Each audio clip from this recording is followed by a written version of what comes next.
Hi, welcome guys to AG Meditha RK. Today we'll discuss about the urine formation. So what are the steps involved in the urine formation?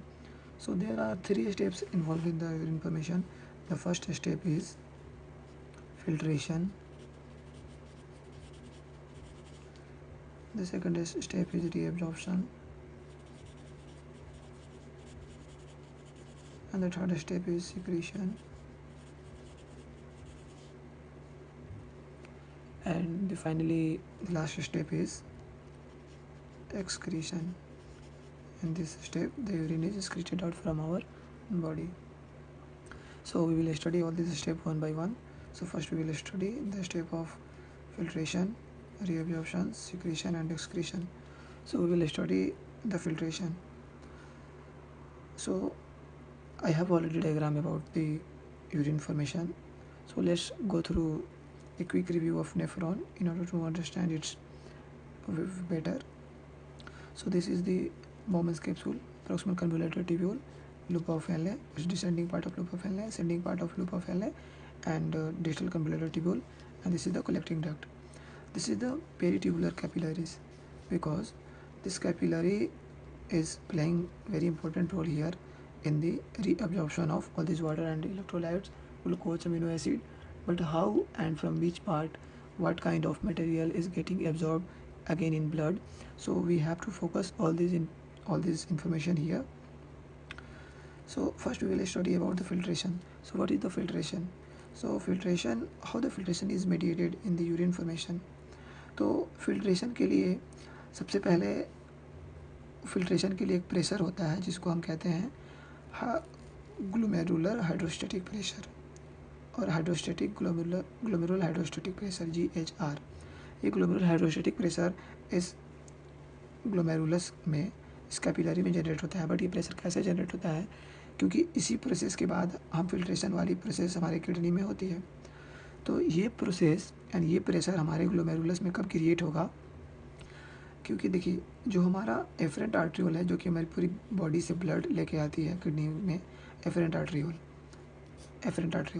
सो ये efferent arteriole का diameter बड़ा होता है और efferent arteriole का diameter छोटा होता है। तो इसमें ब्लड का एक्युमुलेशन होता है क्योंकि ब्लड इस कैपिलरी में ज़्यादा अमाउंट में आती है बट बहुत कम अमाउंट में निकल पाती है।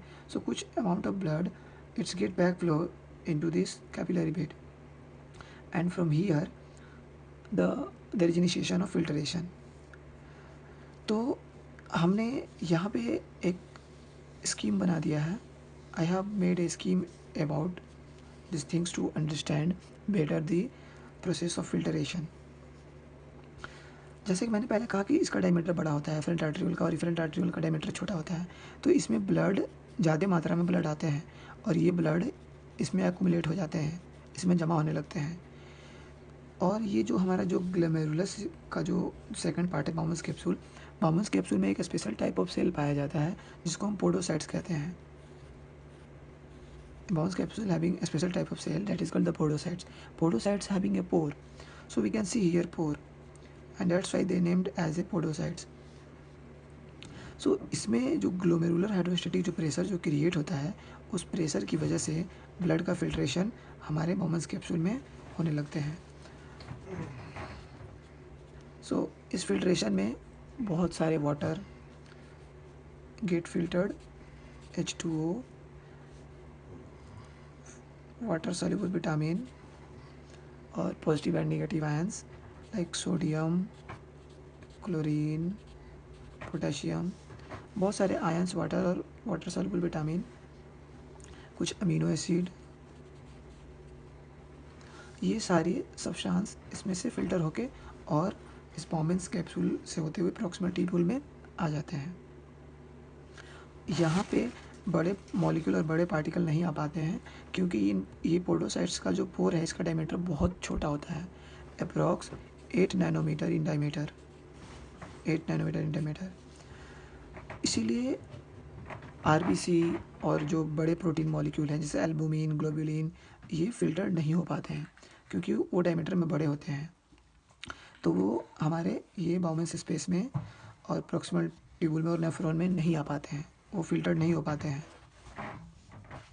तो ये फिल्ट्रेशन की प्रोसेस हो गई कि ये कैसे इमीडिएट हुआ, प्रेशर जनरेट हुआ और उस प्रेशर की वजह से ये सारे सब्सटेंस फिल्टर्ड हुए। दूसरी प्रोसेस आती है रीअब्जॉर्प्शन की। तो जितने भी यूरिन में जो भी सब्सटेंस आएंगे, जैसे वाटर आएगा, sodium, chlorine, potassium, magnesium, calcium, ये सारी जो चीज़ें जो फिल्टर्ड होके ट्यूब्यूल में आएंगी, रेनल ट्यूब्यूल में आएंगी, जैसे पीसीटी में आएगा, डीसीटी में या लूप ऑफ हेनले में, तो इनका एब्जॉर्प्शन होता है। तो इनका एब्जॉर्प्शन कौन से सब्सटेंस का, कौन से पार्टिकल का कहाँ पे एब्जॉर्प्शन होता है, तो उसी प्रोसेस को हम रीअब्जॉर्प्शन में देखेंगे। तो मोस्टली पीसीटी में रीअब्जॉर्प्शन होता है सब सारे पार्टिकल्स का, जो भी पार्टिकल्स हैं, जो भी जैसे वाटर हुआ, sodium, potassium, chlorine, amino acid and glucose, इन सब का रीअब्जॉर्प्शन मोस्टली पीसीटी में हो जाता है।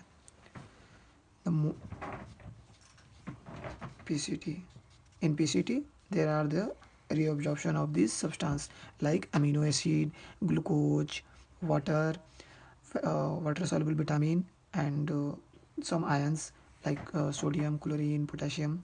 These ions are get absorbed into the blood.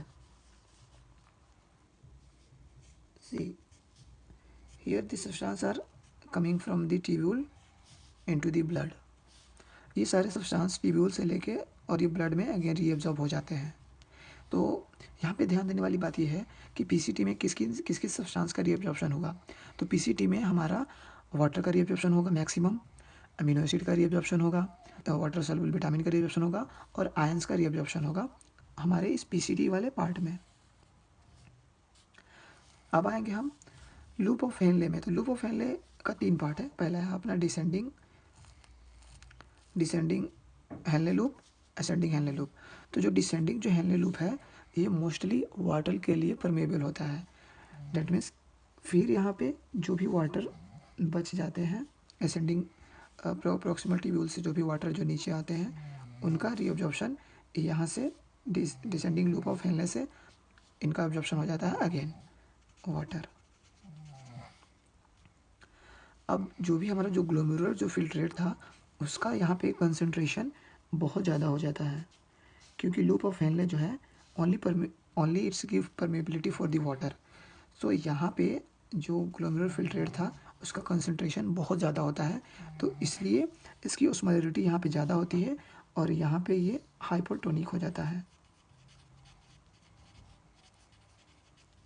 ये हाइपोटोनिक क्यों होता है?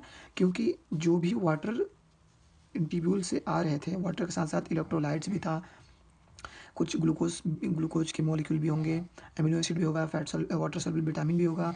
तो यहाँ पीसीटी में तो 60% अप टू 60% एब्जॉर्प्शन हो जाती है सारे सब्सटेंस की। स्पेशली 15% वाटर की रीअब्जॉर्प्शन पीसीटी में हो जाती है, 15% वाटर की रीअब्जॉर्प्शन हो जाती है। लेकिन जैसे ही ये जो अपना ग्लोमेरुलर जो फिल्ट्रेट है जैसे ही वो नीचे आता है डिसेंडिंग लूप ऑफ हेनले में आता है, तो डिसेंडिंग लूप ऑफ हेनले के पास वाटर के लिए परमेबिलिटी बहुत ज़्यादा होती है। So maximum amount of water get absorb again into the blood stream. So here the concentration of glomerular filtrate is more, so this here in the loop of Henle it's become hypertonic. Now this again goes above, फिर ये ऊपर की ओर जाएंगे तो अपना आ गया यहाँ पे असेंडिंग हेनले लूप में आ गया। तो ascending loop of Henle gives only permeability for the ions. So यहाँ पे फिर ये सोडियम आयन आ जाएगा, a lot of sodium ion यहाँ पे अगेन गेट एब्जॉर्ब हो जाएगा। तो यहाँ पे डिसेंडिंग लूप ऑफ हेनले में वाटर की परमेबिलिटी ज़्यादा थी तो वाटर बाहर निकल गया, तो इसकी कंसंट्रेशन ज़्यादा हो गई हमारी ग्लोमेरुलर फिल्ट्रेट की, तो यहाँ पे हो गया हाइपोटोनिक। लेकिन फिर यहाँ पे जो असेंडिंग लूप ऑफ हेनले है ये केवल सोडियम आयंस को परमेबिलिटी देता है, केवल सॉल्ट्स को परमेबिलिटी देता है, केवल आयंस को देता है। तो फिर क्या होगा कि इन आयंस की कंसंट्रेशन फिर ये घट जाएगी, आयंस की कंसंट्रेशन घटेगी तो फिर ये डाइल्यूट होगा तो ऊपर जाते जाते यानी कि डीसीटी में जाते जाते ये again became hypotonic. In DCT.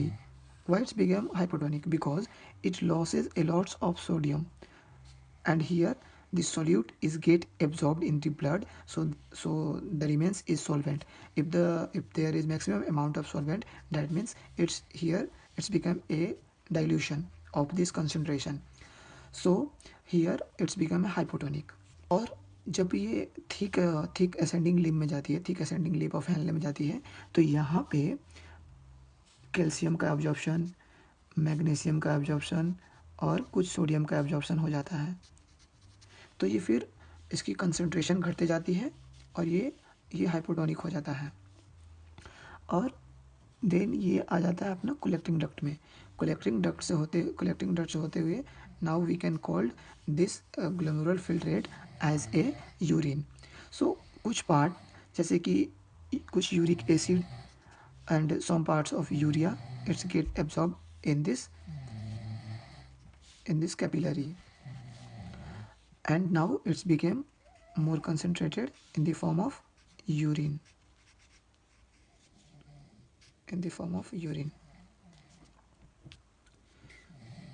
तो ये हमारा था स्टेप ऑफ यूरिन फॉर्मेशन। आइए एक बार हम लोग क्विक रिव्यू में देखते हैं यूरिन फॉर्मेशन कैसे होता है। तो यूरिन फॉर्मेशन में बेसिकली 3 स्टेप होता है, फिल्ट्रेशन, रीअब्जॉर्प्शन और secretion, and the final process is excretion. तो फिल्ट्रेशन कैसे होगा? तो फिल्ट्रेशन होने के लिए सबसे पहले एक हमारी जो प्रेशर होती है जिसको हम कहते हैं GHR, ग्लोमेरुलर हाइड्रोस्टैटिक प्रेशर। जब तक ये प्रेशर क्रिएट नहीं होगा तब तक फिल्ट्रेशन नहीं होगा। सो ये प्रेशर कब क्रिएट होगा? तो ये प्रेशर इसलिए क्रिएट होता है क्योंकि जो एफरेंट जो आर्ट्रियोल है, जो हमारे बॉडी से जो ब्लड किडनी में आता है, तो इसका डायमीटर ज़्यादा बड़ा होता है एफरेंट आर्ट्रियोल के कंपेरिजन में। So here there is a creation of pressure, and because of this pressure it's get filtered through this Bowman's capsule. The Bowman's capsule having a special type of cell called podocytes, and in the podocytes there is a presence of pores. That's why they are called podocytes. Through these podocytes the glomerular filtration take place, and in this glomerular filtration there is water and positive and negative ions, amino acid, water soluble vitamin, ये सारी चीज़ें हमारे proximal tubule में आ जाते हैं। Proximal tubule में आने के बाद इनका मैक्सिमम एब्जॉर्प्शन यहीं पे इन पेरिट्यूबुलर कैपिलरीज में हो जाती है। जैसे में यहाँ पे ग्लूकोज का एब्जॉर्प्शन हो जाएगा, अमीनो एसिड का एब्जॉर्प्शन होगा, ग्लूकोज का एब्जॉर्प्शन होगा, सोडियम, क्लोरीन और पोटेशियम का एब्जॉर्प्शन होगा। इसके बाद जब जैसे ही ये डिसेंडिंग लूप ऑफ हेनले में आएगा, descending loop of Henley mostly water permeability, इसमें वाटर की परमेबिलिटी ज़्यादा होती है, तो यहाँ से वाटर ये पेरिट्यूबुलर कैपिलरी में एब्जॉर्ब हो जाते हैं। फिर ये फॉलो करते हुए लूप ऑफ हेनले से आते हुए ये असेंडिंग लूप ऑफ हेनले में जाते हैं। यहाँ पर सॉल्ट्स के लिए, आयंस के लिए परमेबिलिटी ज़्यादा होती है, तो फिर यहाँ से ये ट्यूब्यूल से, रेनल ट्यूब्यूल से, नेफ्रॉन के इस ट्यूब्यूल से ये आयंस अगेन ब्लड में आ जाते हैं, जिसकी वजह से फिर ये हाइपोटोनिक हो जाता है। फिर ये जैसे ये आगे की ओर बढ़ता है तो थिक असेंडिंग लूप में जैसे आता है, तो यहाँ पे कुछ और साल्ट्स और आयंस की एब्जॉर्प्शन होती है, जिसमें कैल्शियम, मैग्नीशियम और सोडियम हो जाते हैं। सो यहाँ पे यूरिन का कंसंट्रेशन जो और ये मतलब डाइल्यूट हो जाता है, चूँकि सॉल्वेंट यहाँ से निकल जाते हैं, सो ये हाइपोटोनिक हो जाता है और फिर ये यूरिन का यहाँ से सिक्रीशन हो जाता है। और इन कुछ पार्ट्स प्रॉक्सिमल ट्यूब्यूल में यहाँ पे यूरिया और यूरिक एसिड